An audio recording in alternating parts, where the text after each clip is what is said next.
Hello student, मैं हूं अभय आनंद। आपका अपना यूट्यूब चैनल अभय क्लासेस में पुनः स्वागत है। प्यारे बच्चों, आज का जो क्लास है वो क्लास 10 का वास्तविक संख्याएं यानी प्रश्नावली 1.2 हम लोग पढ़ेंगे। तो देखते हैं आज का प्रश्न क्या है। इससे पहले आप हमारे चैनल पर नए हैं तो एक बार हमारे चैनल को सब्सक्राइब अवश्य कर लें और इस क्लास के लिए एक लाइक अवश्य कर दें। तो देखते हैं आज का प्रश्न क्या है। तो आज का प्रश्न क्या है कि प्रश्नावली 1.2 में निम्नलिखित संख्याओं के अभाज्य गुणनखंडों के गुणनफल के रूप में व्यक्त कीजिए। यानी जो भी संख्या यहाँ पे दिया हुआ है उसका अभाज्य गुणनखंड हम लोगों को निकालना है। तो पहला संख्या क्या है? 140। तो क्या करेंगे हम लोग? 140 का अभाज्य गुणनखंड करेंगे। तो यहाँ सबसे पहले देखना है कि 140 जो है वो किससे भाग लगेगा। 2 से लगेगा, 3 से लगेगा, 4 से लगेगा या 5 से लगेगा या और किसी संख्या से लगेगा। तो सबसे आसान तरीका क्या है कि सबसे पहले 2 से चेक करेंगे। 2 से चेक करने का क्या नियम है कि जिस संख्या का इकाई अंक क्या होगा? 0, 2, 4, 6, 8 होगा। तो यहाँ पे 140 का इकाई अंक क्या देख रहे हैं? 0 है, इसलिए यह संख्या किससे भाग लगेगा? 2 से लगेगा। तो इसको हम लोग 2 से भाग देंगे। 2 से अगर 14 में भाग देते हैं कितना होता है? 7 और 0 का 0 लगा देंगे। यानी 2 से भाग देने के बाद क्या हो जाता है? 70 आ जाता है। फिर देखिए इकाई अंक 0 है, फिर इसको 2 से भाग देंगे तो क्या हो जाएगा? 2 से 70 में भाग देंगे तो क्या हो जाएगा? 35। अब फिर देखिए इकाई अंक 5 है, तो इकाई अंक 5 है तो वो किससे भाग लगेगा? 5 से लगेगा। तो इसको हम लोग किससे भाग देंगे? 5 से देंगे। तो 5 सते 35। तो यहाँ पे क्या हो गया कि अब ये भाग नहीं लगेगा। ठीक है, तो 140 का अभाज्य गुणनखंड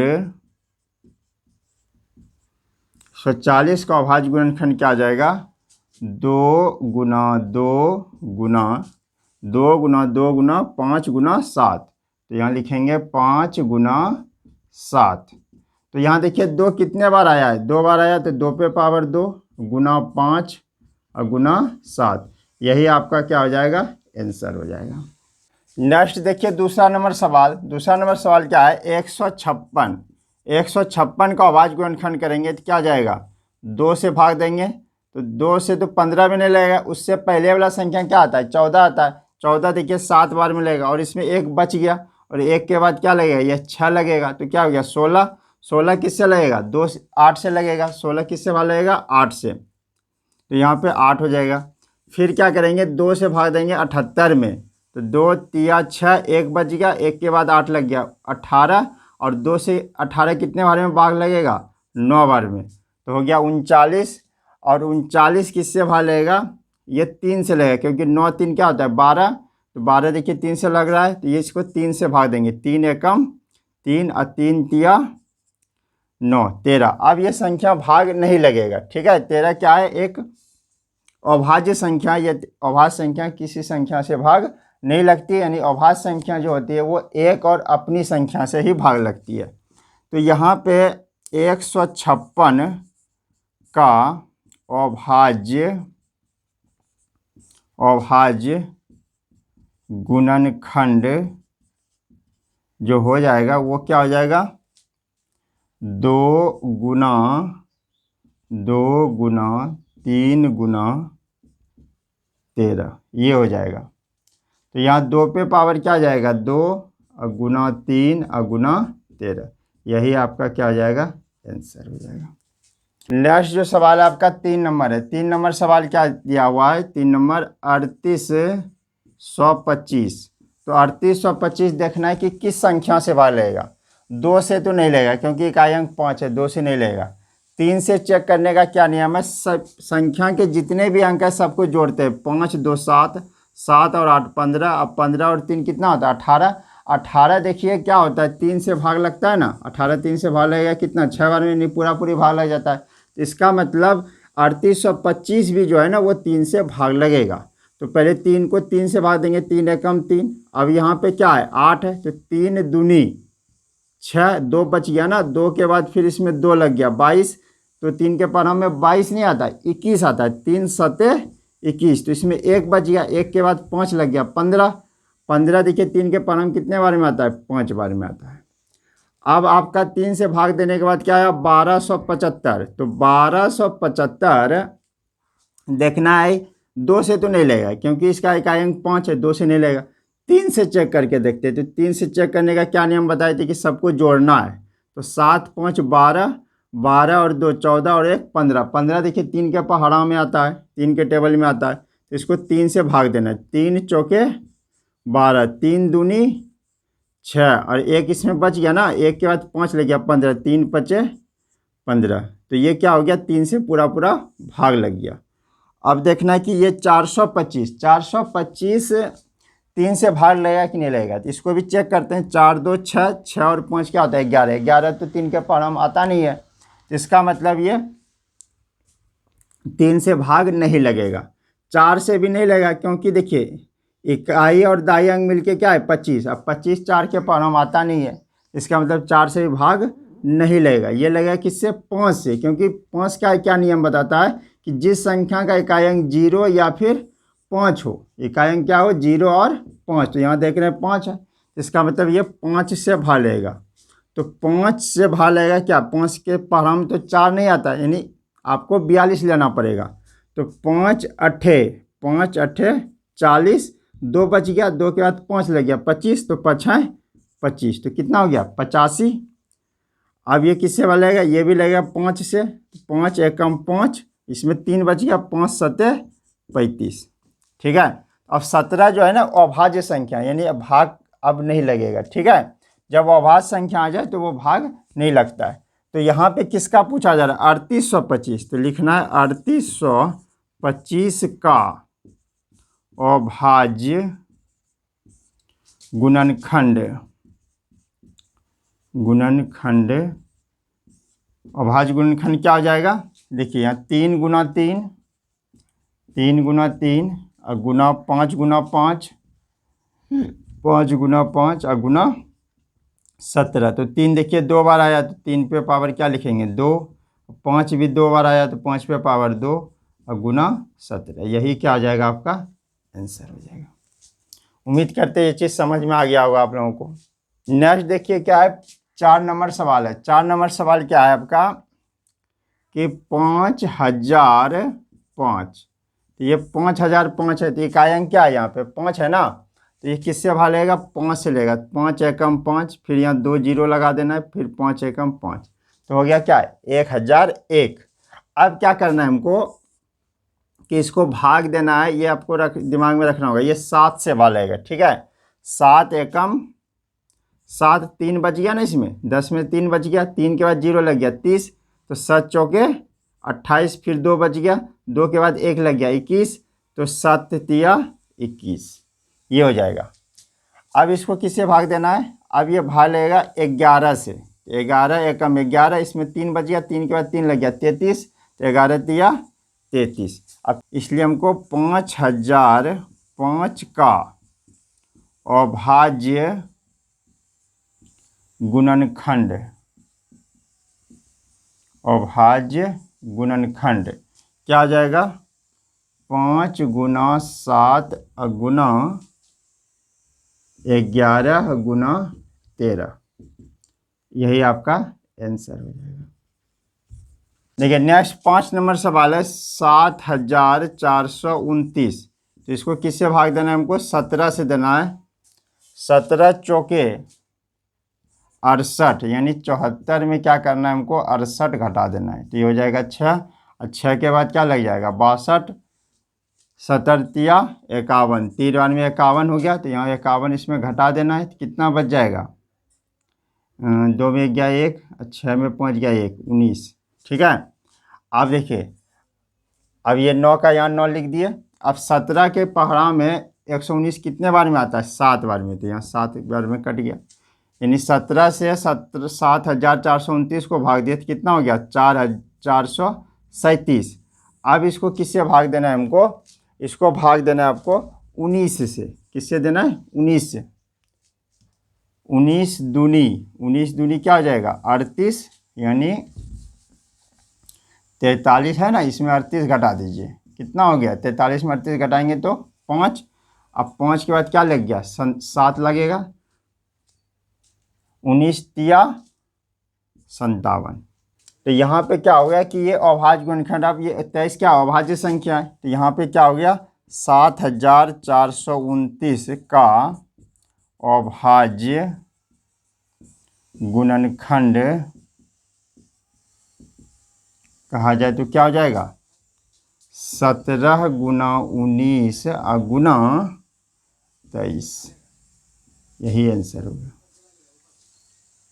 चलिए नेक्स्ट जो आपका दूसरा नंबर सवाल है, सवाल देखिए क्या है, कहता है प्रश्न 2 में पूर्णांकों के निम्नलिखित युग्मों का मतलब होता है जोड़ा, ठीक है। यहाँ जैसे दो संख्या लिए ना, दो संख्या अगर लेंगे तो इसको युग्म बोलेंगे, यानी जोड़ा कहेंगे, ठीक है। निम्नलिखित युग्मों के एचसीएफ और एलसीएम ज्ञात कीजिए तथा इसकी जांच कीजिए कि दो संख्याओं का गुणनफल एलसीएम गुना एचसीएफ है। तो यहाँ सबसे पहले क्या करना है कि इन दोनों संख्याओं का एलसीएम और एचसीएफ निकालना है, उसके बाद दोनों संख्याओं का जांच भी करना है कि क्या पहली संख्या जो है वो दूसरी संख्याओं का जो गुणनफल होगा वो एलसीएम और एचसीएफ के गुणनफल के बराबर है या फिर नहीं है। तो देखिए क्या करना है हमको। तो पहला नंबर प्रश्न क्या है 26 और 91 है ना, तो क्या करना है हमको 26 का अभाज्य गुणनखंड निकालना है। पहले ये 2 से भाग लगेगा कितने बार में 13 बार में, और यहाँ पे क्या आ जाएगा 91 ये भी किससे भाग लगेगा 7 से लगा देंगे, 7 से कितने बार में ये 13 बार में, 13 91 होता है ना। तो यहाँ पे क्या लिखेंगे 26 का अभाज्य गुणनखंड क्या हो जाएगा 2 गुना 13, और 91 का अभाज्य गुणनखंड क्या हो जाएगा 7 गुना 13। तो यहाँ सबसे पहले क्या निकालना है हमको एचसीएफ निकालना है। तो क्या हो जाएगा एचसीएफ क्या होता है जो दोनों का सार्व गुणनखंड हो। सार्व गुणनखंड का मतलब जो 26 में भी वो संख्या गुणनखंड है और 91 का भी वो संख्या गुणनखंड है, जैसे 13, तो इसलिए एचसीएफ क्या हो जाएगा इसका 13 हो जाएगा, ठीक है। अब एलसीएम निकालना है, तो एलसीएम क्या हो जाएगा इसका जो दोनों में मिल रहा है, यानी 13 मिल रहा है तो 13 हो जाएगा, और नेक्स्ट क्या हो जाएगा 2 गुना 7। जब इसको हम लोग गुना करेंगे तो क्या हो जाएगा बताइए 13 गुना 2 गुना 7, इसको जब गुना करेंगे तो हो जाएगा हमारा 182 हो जाएगा, ठीक है। अब हमको क्या करना है इसका जांच करना है। तो जांच में हम लोग क्या देखते हैं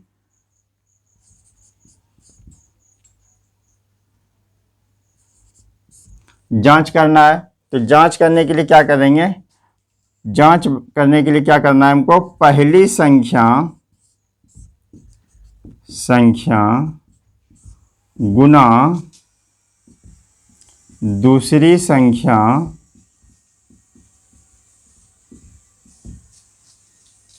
बराबर एचसीएफ गुना एलसीएम, ये होता है, ठीक है एलसीएम। तो पहली संख्या यहाँ पे क्या है 26, तो यहाँ 26 और गुना दूसरी संख्या 91 बराबर एचसीएफ देखिए क्या निकला है 13 और गुना एलसीएम क्या निकला है 182, ये निकला है। अभी 26 गुना 91 क्या हो जाएगा 2366, ये हो जाएगा। और 13 गुना 182 भी करेंगे तो ये भी क्या जाएगा 2366। तो इसका मतलब पहली संख्या गुना दूसरी संख्या जो है ना वो एचसीएफ गुना एलसीएम के क्या है बराबर है। तो ये हो गया हमारा सत्यापित, यहाँ पे लिख देना है सत्यापित। देखिए अब नेक्स्ट पहला नंबर तो बता दिए, अब नेक्स्ट देखिए दूसरा नंबर सवाल क्या है 510 और 92। तो 510 का अभाज्य गुणनखंड करेंगे, 510 का अभाज्य गुणनखंड 2 से लगाएंगे भाग, 2 दूनी 4, 1 बच गया, 2 पंच 11, फिर 2 पंचे 10, 1 बच गया, 2 पंचे 10, 255। अब देखिए इसको 3 से लगेगा, 5 5 10 2 12, 3 से लगाना है, 3 7 3 8 24, एक बच गया, 3 5 15, 85। अब ये 3 से नहीं लगेगा, ये किससे लगेगा? 5 से लगेगा, 5 एकम 5, 5 7 35, यानी 17 क्या अभाज्य गुणनखंड है, तो यहाँ 17। अब ये भाग नहीं लगेगा, ठीक है। उसी तरह हम निकालेंगे 92 का भी। देखिए इकाई अंक 2 है तो 2 से भाग लगेगा, 2 चौके 8, एक बच गया, इसमें एक के बाद 2 लग गया, 12, 2 छके 12। अब ये किससे भाग लगेगा? 2 से लगेगा, 2 दूनी 4 और 2 तिया 6, 23।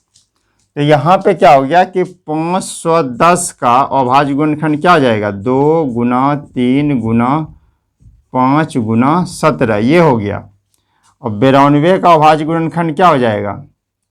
2 गुना 2 गुना 23, ये हो जाएगा, ठीक है। तो हमको क्या निकालना है? इसका HCF। तो HCF का फुल फॉर्म क्या होता है? हाईएस्ट कॉमन फैक्टर, ठीक है। तो इसमें देखिए क्या है, दोनों में कॉमन क्या आ रहा है? दोनों संख्याओं का सार्वत्रिक गुणनखंड कॉमन क्या आ रहा है? 2 आ रहा है, तो 2 लिखना है। फिर देखिए क्या आ रहा है, और कुछ आ रहा है क्या? कुछ नहीं आ रहा है, तो इसका मतलब HCF क्या आ जाएगा? इसका 2 हो जाएगा। HCF क्या आ जाएगा? इसका 2 हो जाएगा। अब निकालना है हमको LCM। LCM में देखिए जो सार्वत्रिक गुणनखंड है उस 2, तो 2 लिखना है, ठीक है। सार्वत्रिक गुणनखंड क्या हुआ कि दोनों में जो मिला, देखिए ये 2 2 मिल रहा है ना, इसको सार्वत्रिक गुणनखंड कहेंगे। बाकी बात जो नहीं मिल रहा है उसको भी लिखना है, यानी 3 गुना 5 गुना 17। फिर ये भी नहीं मिल रहा है तो 2 और गुना 23, ठीक है। अगर इसको हम गुना करते हैं एलसीएम को, तो ये आपका हो जाएगा कितना? ये हो जाएगा आपका 23,460, ये हो जाता है, ठीक है। अब क्या करेंगे हम लोग? जांच करेंगे। तो जांच इधर कर देते हैं हम लोग। जांच में बताए थे पहली संख्या गुना दूसरी संख्या बराबर क्या हो जाता है? एलसीएम गुना एचसीएफ, ये होता है। तो यहाँ पे देखते हैं पहली संख्या क्या है? 510, तो 510 लिखेंगे। और दूसरी संख्या क्या है? 92, बराबर हो जाएगा एलसीएम देखिए यहाँ पे क्या है? 23,460, तो 23,460 और गुना एचसीएफ क्या निकला था? 2। अब इसको 510 को 92 से गुना करेंगे तो क्या आ जाएगा हमारा? 46,920। और 23,460 को भी अगर 2 से गुना करेंगे तो क्या आ जाएगा? 46,920। तो ये क्या हो गया? बराबर है, इसलिए इसका मतलब हो गया कि सत्यापित है। तो इस तरीके से आपको बनाना है। नेक्स्ट देखिए आपका 3 नंबर सवाल। 3 नंबर सवाल क्या है? 336 का अभाज्य गुणनखंड निकालेंगे। पहले 2 से लगाएंगे, 2 एकम 2, एक इसमें एक बच गया ना, एक के बाद 3 लग गया, 13। तो 13 तो 2 से बार नहीं लगता, उससे पहले 12 लगता है। कितने बार में? 6 बार में। फिर एक बच गया, एक के बाद 6 लग गया, 16। तो 2 8 16, तो 168। फिर ये 2 से बार लगेगा, 2 8 16, 2 चौके 8। फिर 2 से लगेगा, 2 चौके 8, 2 दूनी 4। फिर 2 से लगेगा 21 बार में। फिर 3 से लगेगा 7 बार में। अब 7 देखिए अभाज्य संख्या, अब भाग नहीं लगेगा, ठीक है।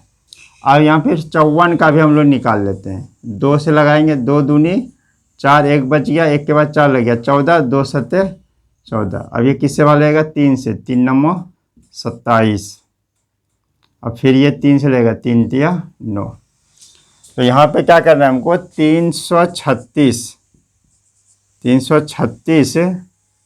का अभाज्य गुणनखंड क्या आ जाएगा? 2 गुना 2 गुना 2 गुना 2 गुना 3 गुना 7। देखिए 2 कितने बार आया? 1 2 3 4 बार आया। तो 1 2 3 4 बार, 3 गुना 7, तो 3 गुना 7 लिख दिए, ठीक है। अब क्या है? 54। 54 का देखिए, 54 का क्या हो जाएगा, 2 गुना 3 गुना 3 गुना 3, ये हो जाएगा। तो यहाँ पे सबसे पहले हम निकालेंगे एचसीएफ। एचसीएफ क्या होता है, जो दोनों संख्याओं का सार्व गुणनखंड होता है। सार्व गुणनखंड का मतलब हुआ कि जो दोनों संख्याओं का गुणनखंड मिलता हो। तो देखिए यहाँ पे क्या मिल रहा है, 2 मिल रहा है ना, यहाँ पे देखिए फिर 3 मिल रहा है, और कुछ मिल रहा है क्या, नहीं मिल रहा है। तो इसका मतलब एचसीएफ क्या हो गया, 2 गुना 3 बराबर 6 हो गया। अब हमको निकालना है एलसीएम। एलसीएम क्या हो जाए, जो दोनों में मिल रहा है, तो 2 मिल रहा है, फिर 3 भी मिल रहा है।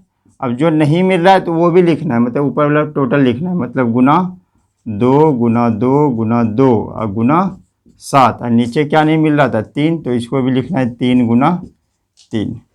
अब सबको क्या करना है, गुणनखंड इथे गुना करना है, ठीक है।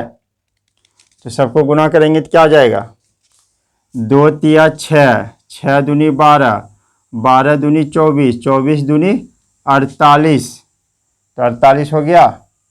और इधर गुना कीजिए, 3 तिया 9, 9 सत्ते 63, तो 48 गुना 63 आपको करना पड़ेगा, ठीक है। तो कितना जाएगा, 8 तिया 24 का 4, 2 बचा ना, 4 तिया 12 और 2 14 हो गया, 8 6 का 48 के 8, 4 बच गया, 6 चौकी 24 और 4 28, ये हो गया। अब इसको जोड़ दीजिए, 4 8 4 12 के 2, 8 और 1 9, और उधर 1 10 का 0 2 1 3, यानी 3024 क्या हो जाएगा, 3024 आपका एलसीएम हो जाएगा, ठीक है। अब हमको क्या करना है, जांच करना है। इसको मिटा देते हैं, जांच करना है। तो जांच में क्या बताए थे कि पहली संख्या गुना दूसरी संख्या बराबर एलसीएम गुना एचसीएफ। तो पहली संख्या हमारा क्या है, 336, तो यहाँ लिखना है 336, और गुना दूसरी संख्या क्या है, 54, अब बराबर एलसीएम, देखिए एलसीएम क्या है 3024, तो यहाँ पे लिखना है 3024, और एचसीएफ क्या निकला है 6, तो गुना 6। अब इसको गुना करना है, 336 गुना 54, 336 गुना 54 कीजिएगा तो आ जाएगा 18,144, ठीक है। और इसको भी गुना कीजिएगा तो 18,144 हो जाएगा। इसका मतलब ये क्या हो गया, सत्यापित हो गया, सत्यापित है।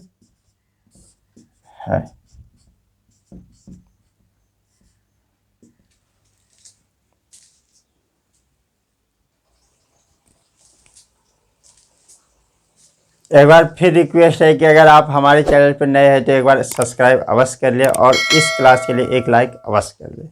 देखते हैं अगला सवाल क्या है। तो अगला सवाल हमारा है कि अभाज्य गुणनखंडन विधि द्वारा निम्नलिखित पूर्णांकों के एचसीएफ और एलसीएम ज्ञात कीजिए। यानी यहाँ पे संख्या दिया हुआ है और इसका एचसीएफ और एलसीएम ज्ञात करना है। तो देखिए पहला क्या है, यहाँ पे 12 15 21, तो 12 का अगर अभाज्य गुणनखंड करते तो क्या हो जाता है, 2 से बाहर लगेगा 6, फिर 2 से लगेगा 3, फिर क्या हो जाएगा 15, 15 का देखिए 3 5 15, ये हो जाएगा। और 21 का क्या हो जाएगा, 3 7 21, ये हो जाएगा। तो यहाँ पे 12 का अभाज्य गुणनखंड क्या हो जाएगा, 2 गुना 2 गुना 3। इसका मतलब हुआ 2 कितने बार आया, 2 बार, तो 2 पे पावर 2 और गुना 3, ये हो जाएगा। अब 15 क्या आ जाएगा, 15 का 3 गुना 5, ये हो जाएगा। और 21 का क्या हो जाएगा, 3 गुना 7, ये हो जाएगा। तो यहाँ पे क्या देखते हैं, एचसीएफ। एचसीएफ क्या होता है, जिस संख्या का सार्व गुणनखंड हो। यहाँ पे 3 संख्या दिया हुआ है ना, 12 15 21, इसमें 12 15 21 का सार्व गुणनखंड क्या हुआ। सार्व गुणनखंड का मतलब होता है जिस संख्या का गुणनखंड तीनों में मिलता है। देखिए यहाँ 3 मिल रहा है, यहाँ भी 3 मिल रहा है, यहाँ भी 3 मिल रहा है, और कोई संख्या नहीं मिल रहा है, तो इसका एचसीएफ क्या हो जाएगा, 3। अब बात आता है एलसीएम का। तो एलसीएम क्या हो जाता है, जो मिल रहा है उसको तो लिखना ही लिखना है, उसके बाद जो नहीं मिल रहा है उसको भी लिखना है, यानी 2 पे पावर 2 नहीं मिल रहा है तो 2 पे पावर 2 लिखना है। फिर 5 और 7 इसको भी लिखना है, 5 गुना 7। अब इसको गुना करेंगे 3 हो जाएगा, 2 दूनी 4, अब 5 गुना 7। देखिए 4 तिया 12, 12 पंचे 60, और 60 गुना 7 करेंगे तो कितना जाएगा, 7 छक 42 और एक जीरो लगा देंगे यानी 420। तो 420 क्या हो जाएगा आपका एलसीएम आंसर आ जाएगा, और एचसीएफ क्या आ गया 3 आंसर हो जाएगा। हो गया बस। देखिए फर्स्ट नंबर बता चुके हैं, अब सेकंड नंबर देखिए। सेकंड नंबर जैसे है यहाँ पे 17, 23 और 29। 17, 23, 29 जो है ना ये अभाज्य संख्या है। तो अभाज्य संख्या का जो गुणनखंड होगा ना, जैसे 17 है तो 17 का क्या हो जाएगा, 17 का हो जाएगा 17 गुना 1। अभाज्य संख्या का गुणनखंड ये होगा, 17 है तो 17 गुना 1, ठीक है। 23 है तो 23 का भी अभाज्य गुणनखंड क्या हो जाएगा, 23 गुना 1। 29 है तो 29 का अभाज्य गुणनखंड क्या हो जाएगा, 29 गुना 1, ये हो जाएगा, ठीक है। तो अगर हमको एचसीएफ निकालना है तो एचसीएफ क्या हो जाएगा, इसका सार गुणनखंड क्या आ रहा है 1, तो एचसीएफ 1 हो जाएगा। अगर एलसीएम पूछा जाए तो एलसीएम क्या हो जाएगा, 17 गुना 23 गुना 29। अब इसको हम लोग को क्या करना पड़ेगा, गुना करना पड़ेगा। तो इसको हम लोग गुना करेंगे तो हो जाएगा 11,339। तो आपका एलसीएम हो जाएगा 11,339, ये आंसर हो जाएगा, और एचसीएफ हो जाएगा आपका 1, ठीक है।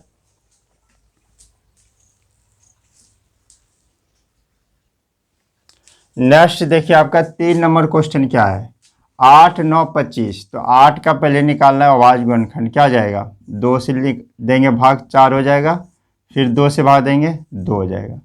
फिर 9 का क्या हो जाएगा, 3 से भाग देंगे तो 3 हो जाएगा, 3 गुना 3 9। अब 25 का क्या हो जाएगा, 5 गुना 5, ठीक है। तो 8 बराबर क्या लिखेंगे, 2 गुना 2 गुना 2, और 9 बराबर क्या लिखेंगे, 3 गुना 3। अब 25 बराबर क्या लिखेंगे, 5 गुना 5। तो यहाँ पे क्या देखें, सार गुणनखंड कुछ मिल ही नहीं रहा है, ना 2 ना 3 ना 5, है कि नहीं। तो अगर इसमें हम 1 से गुना कर दे तो कोई भी संख्या में कोई फर्क नहीं पड़ेगा।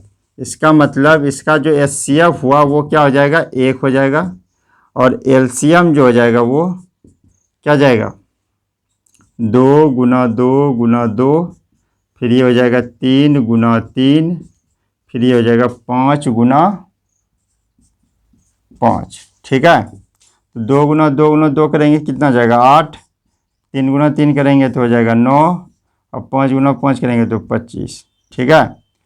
तो इसको पहले हम 25 गुना 8, 25 गुना 8 कितना हो गया 200, और 200 को अगर 9 से गुना कर देंगे तो कितना जाएगा 1800। तो इसका एलसीएम क्या हो जाएगा 1800, इसका आंसर हो जाएगा एलसीएम, और एचसीएफ हो जाएगा आपका 1, ये आंसर हो जाएगा। नेक्स्ट जो आपका 4 नंबर सवाल है, देखिए 4 नंबर सवाल क्या कह रहा है, कह रहा है एचसीएफ 306 और 657, यानी 306 और 657 का जो है ना एचसीएफ दिया हुआ है, प्रश्न में 9 दिया हुआ है, ठीक है, ये दिया है। एलसीएम कहता है 306 और 657 ज्ञात कीजिए, मतलब कि इसमें जिस संख्या का एचसीएफ दिया, यानी 306 और 657 का एचसीएफ दिया, कहता है उसी संख्या, यानी यहाँ भी देखिए जो संख्या यहाँ पे दिया है वही संख्या यहाँ पे भी है। देखिए 306 है, यहाँ भी 306 है, 657 है, 657। कहता है फिर इसी संख्या का आपको एलसीएम ज्ञात करना है, ठीक है। तो सबसे पहले ये समझ लेंगे कि एचसीएफ जो एलसीएम होता है इसका गुणधर्म क्या होता है। इसमें एक मास्टर फार्मूला आपको याद रखिएगा कि पहली संख्या,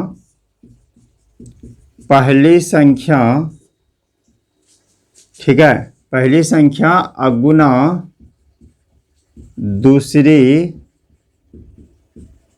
संख्या बराबर होता है एलसीएम गुना HCF ये होता है। ठीक है, तो अगर इसमें ये मास्टर फार्मूला है, आपको फार्मूला लिख देते हैं। ठीक है, पहला फार्मूला हो गया। अगर आपको इसी में पूछा जाए कि नहीं हमको सिर्फ पहली संख्या निकालना है, तो पहली संख्या बराबर क्या हो जाएगा, पहली संख्या बराबर हो जाएगा LCM गुना HCF बटे दूसरी संख्या, ये हो जाएगा। ठीक है, अगर पूछा जाए दूसरी संख्या बराबर दूसरी संख्या, तो आपको क्या करना है, LCM गुना HCF बटे आपको लिखना है नीचे में पहली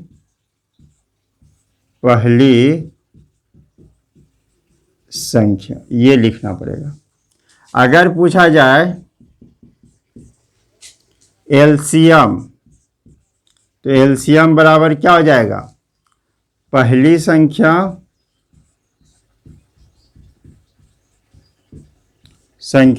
गुना दूसरी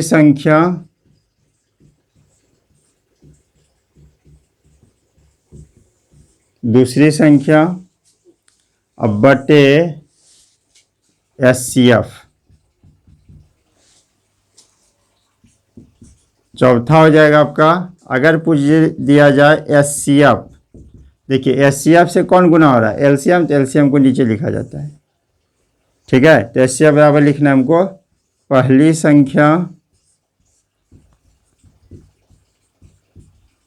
गुना दूसरी संख्या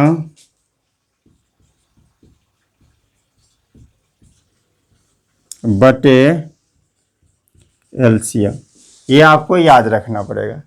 ठीक है, पहला फार्मूला अगर आप याद रखते थे, इसी फार्मूले से आप सारा लिख सकते हैं। ठीक है,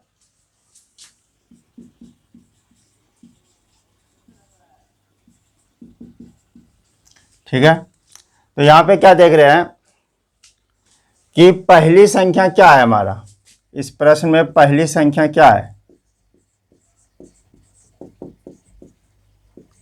पहली संख्या बराबर है यहाँ पे 306, और दूसरी संख्या क्या है, संख्या बराबर है 657। ठीक है, और यहाँ पे इसी दोनों संख्या का क्या दिया हुआ है, HCF दिया है। तो HCF कितना दिया हुआ है, 9 दिया हुआ है। तो कहता है इसी का LCM निकालना है, LCM निकालना है। तो LCM कौन सा फार्मूला नंबर 3 यूज करेंगे, तो LCM बराबर क्या हो जाता है हमारा, पहली संख्या गुना दूसरी संख्या बटे HCF, ये होता है। तो देखिए पहली संख्या क्या है 306, यहाँ पे 306 लिखना है, और दूसरी संख्या क्या है 657 लिखना है, और बटे HCF क्या है 9। तब क्या करना है, इसको 9 से कटाना है। 9 से कौन कटेगा, देखते ये कटता है, 7 5 12 और 6 18, देखिए 9 के परम आता है, 9 से ये कट जाएगा, ये भी कट जाएगा, 6 3 9, ये भी 9 से कट जाएगा। तो हम इसी को कटाते हैं, 9 से कटाएंगे, 9 सत्ते 63, 2 बच गया और यहाँ 7 लग गया, तो 27, 9 तिया 27, तो 73 हो गया। इसका मतलब अब 306 को किससे गुना करना है, 73 से गुना करना है। तो 306 गुना 73 क्या आ जाएगा, 6 तिया 18 का 8, 1 बचा, 3 गुना 0 0, फिर 1 हो जाएगा, 3 तिया 9, 7 छक 42 का 2, 4 बच गया, 7 गुना 0 0, फिर यहाँ हो जाएगा 4 और 7 तिया 21। तो गुना कर दिए तो कितना हो जाएगा, यहाँ पे देखिए 8 हो गया, 2 और 1 3, और 9 4 13 का 3, 1 बच गया, 1 1 2 और फिर 2, यानी इसका आंसर आ जाएगा 22,338 आपका आंसर हो जाएगा। ये 22,338 क्या निकला? एलसीएम निकला, एलसीएम। तो इस प्रश्न को हम लोग इस तरीके से बना सकते हैं। नेक्स्ट 5 नंबर प्रश्न क्या है कि जांच कीजिए कि क्या किसी प्राकृत संख्या n के लिए संख्या 6n अंक 0 पर समाप्त हो सकती है। तो देखिए इसको हम लोग कैसे सॉल्व करते हैं। यहाँ दिया है 6n और 6n को क्या लिख सकते हैं? 2 गुना 3, 2 गुना 3 6 होता है ना, तो 6 न लिख करके हम क्या लिखें? 2 गुना 3 लिखें और इस पे पावर क्या डाल देंगे? n डाल देंगे। तो यहाँ पे क्या देखते हैं कि 0 होने के लिए क्या चाहिए हमको? 0 होने के लिए चाहिए, यहाँ पे लिखना है चूंकि 6 पे पावर n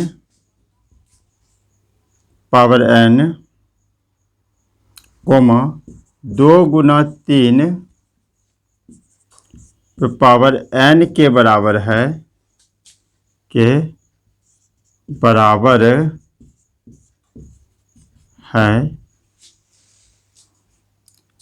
इसलिए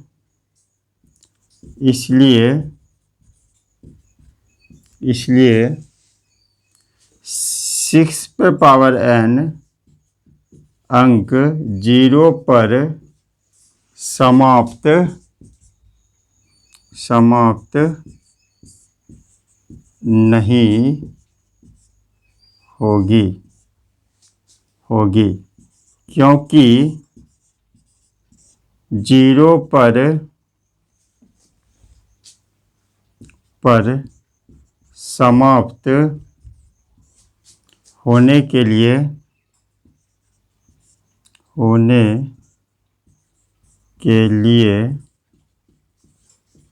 2 गुना 5 पे पावर n का होना जरूरी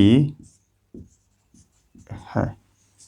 देखिए नेक्स्ट जो आपका 6 नंबर प्रश्न है, 6 नंबर प्रश्न में क्या कह रहा है कि व्याख्या कीजिए कि 7 गुना 11 गुना 13 प्लस 13 और 7 गुना 6 गुना 5 गुना 4 गुना 3 गुना 2 गुना 1 प्लस 5 भाज्य संख्याएं क्यों है? भाज्य संख्याएं क्यों है? तो यहाँ सबसे पहले लेंगे, सॉल्व करेंगे इसको हम लोग। तो पहला लेंगे 7 गुना 11 गुना 13 प्लस 13, ठीक है। तो यहाँ पे क्या देखते हैं, ये प्लस है तो प्लस के इधर एक पार्ट हो गया, इधर एक पार्ट हो गया, ठीक है।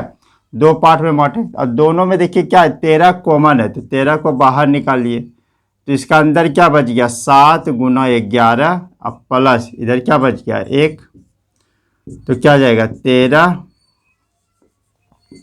13 और 7 गुना 11 क्या हो जाएगा? 77 प्लस 1, तो 13 गुना 77 और 1 क्या हो गया? 78।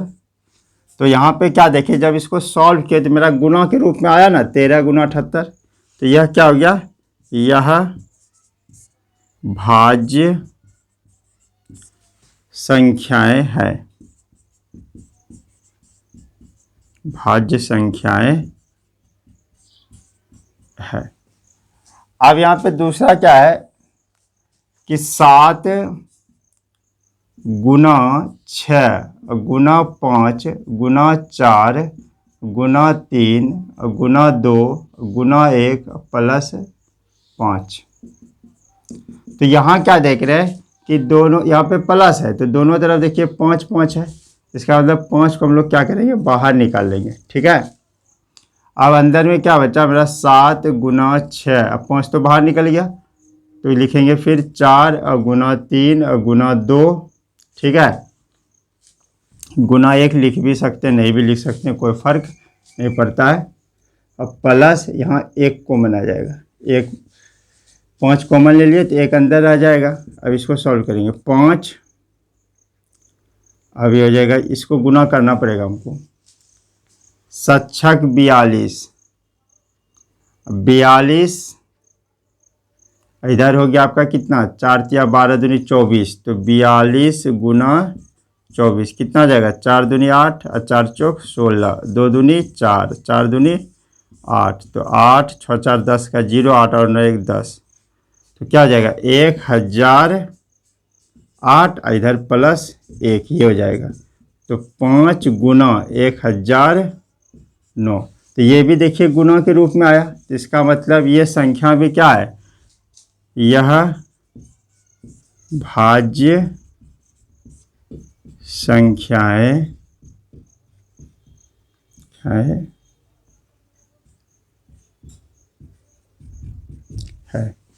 इसलिए यहाँ पे नीचे लिखना है, इसलिए 7 गुना 11 गुना 13 प्लस 13 और 7 गुना 6 गुना 5 गुना 4 गुना 3 गुना 2 गुना 1 प्लस 5 भाज्य संख्याएं हैं।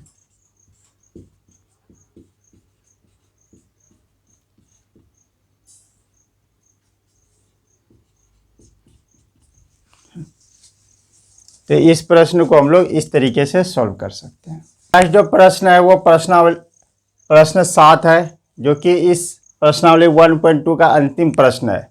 क्वेश्चन तो देखने में बहुत ही बड़ा लगता होगा, लेकिन बहुत ही इसका सॉल्यूशन बहुत ही छोटा है। तो चलिए इसको हम लोग सॉल्व करते हैं। तो कह रहा प्रश्न नंबर 7, तो किसी खेल के मैदान के चारों ओर एक वृत्ताकार पथ है, पथ मतलब रास्ता है, ठीक है। इस मैदान का एक चक्कर लगाने में सोनिया को 18 मिनट लगते हैं, जबकि इसी मैदान का एक चक्कर लगाने में रवि को 12 मिनट लगते हैं।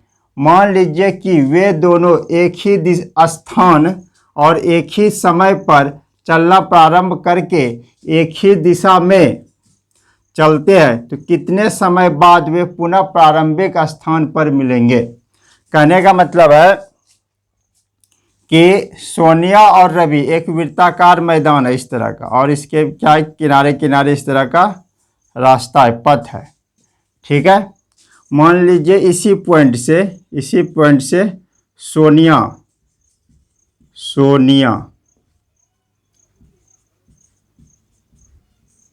और दूसरा क्या है रवि, ठीक है। तो सोनिया क्या होता है कि एक चक्कर पूरा लगाने में कितना मिनट टाइम लगाता है 18 मिनट, और रवि कितना लगाता है 12 मिनट, ठीक है। तो इसमें क्या करना है कि कह रहा है कि एक ही दिशा में, दोनों एक ही दिशा में, एक ही स्थान से एक ही समय में और एक ही दिशा में चलना प्रारंभ करता है। तो कहता है कि कितने समय बाद ये दोनों जो है ना एक ही स्थान पे आ जाएगा, ठीक है। ये क्वेश्चन कह रहा है। तो इसमें सिंपल से क्या करना है, हमको एलसीएम निकालना है, ठीक है।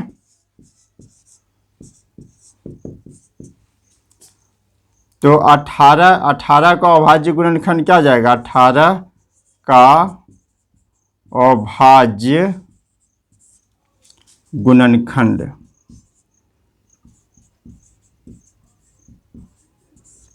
अठारह का अभाज्य गुणनखंड क्या जाएगा, ये हो जाएगा क्या, 18 का इधर कर लीजिए, 2 से 9 और फिर 3 गुना 3, यानी 2 गुना 3 गुना 3, ये हो जाएगा। अब फिर उसी तरह क्या है 12, तो 12 का अभाज्य गुणनखंड, 12 का क्या हो जाएगा 2 से 6 और फिर 2 से 3, ये हो जाएगा। तो 2 गुना 2 और गुना 3। अब इसका एलसीएम निकालना है, तो एलसीएम क्या हो जाएगा इसका, देखिए दोनों में 2 2 मिल रहा है, 4 गुणनखंड हो गया, 3 3 भी मिल रहा है, तो 2 गुना 3, और कौन नहीं मिला, 3 और 2 नहीं मिला, तो फिर इसको लिखना है 3 गुना 2, तो क्या जाएगा 2 गुना 3 6 और 6 गुना 3 18, 18 दूनी 36, यानी 36 मिनट बाद जो है ना रवि और सोनिया दोनों एक ही स्थान पर मिल जाएगी। ठीक है। तो ऐसे भी देखिए, अगर 36 मिनट मिलता है तो 18 दूनी 36, मतलब सोनिया कितना चक्कर लगाएगी 2 चक्कर, ठीक है। और 12 तिया 36, तो रवि कितना चक्कर लगाएगा 3 चक्कर लगाएगा, ठीक है, इस फील्ड का। तो उम्मीद करते हैं ये प्रश्न आप लोगों को समझ में आ गया होगा, ठीक है। तो आज इस क्लास को यहीं पे समाप्त करते हैं। इससे पहले आप हमारे चैनल पर नए तो हमारे चैनल को एक बार अवश्य सब्सक्राइब कर दें और बेल आइकन को अवश्य दबा दें। इससे क्या होगा कि हम जो भी क्लास का वीडियो छोड़ेंगे वो आपके मोबाइल तक पहले पहुंच जाएगा। तो आज का क्लास कैसा लगा कमेंट बॉक्स में अवश्य लिखिएगा। मिलते फिर एक नई क्लास में, तब तक के लिए जय हिंद।